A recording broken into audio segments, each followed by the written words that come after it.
day started as a perfect day, I think, to runners. Heading to the start line, you're full of anticipation, nervous anxiety. When I crossed the finish line, I looked down and I had finished it in 3 hours and 16 minutes. They gave me my medal and it felt as if I had won the Boston Marathon.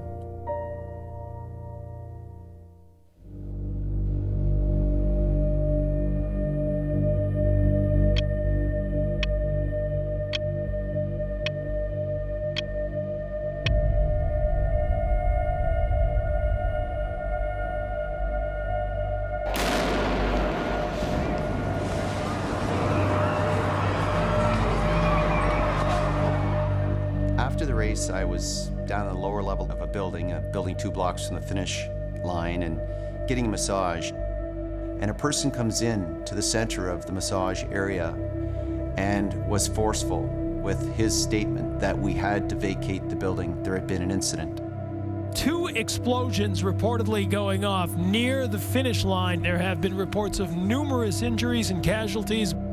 We arrived on the sidewalk to the chaos, to many people.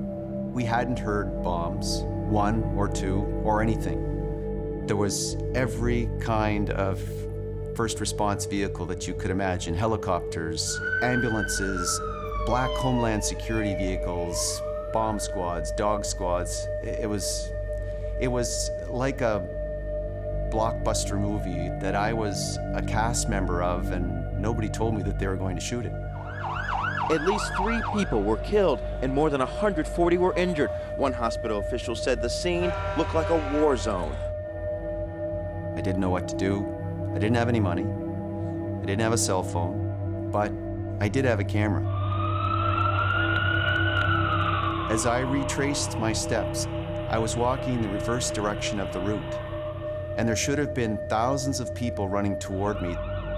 All you could see and find were pockets of 5 and 10 and 3 and 4 police officers.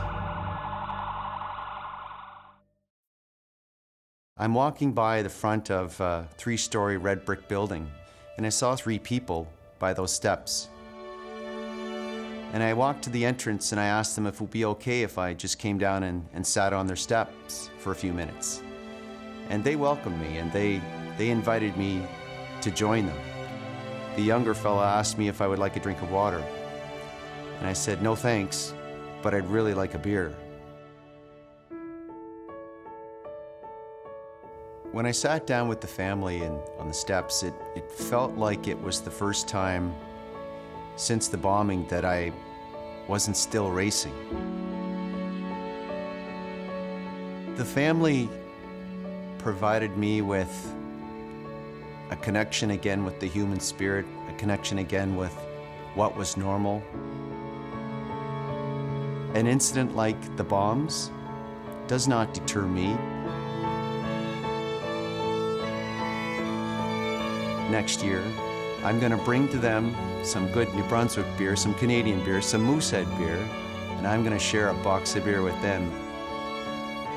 What struck me in the time that I've had to think about it is how nice they were and how nice people can be.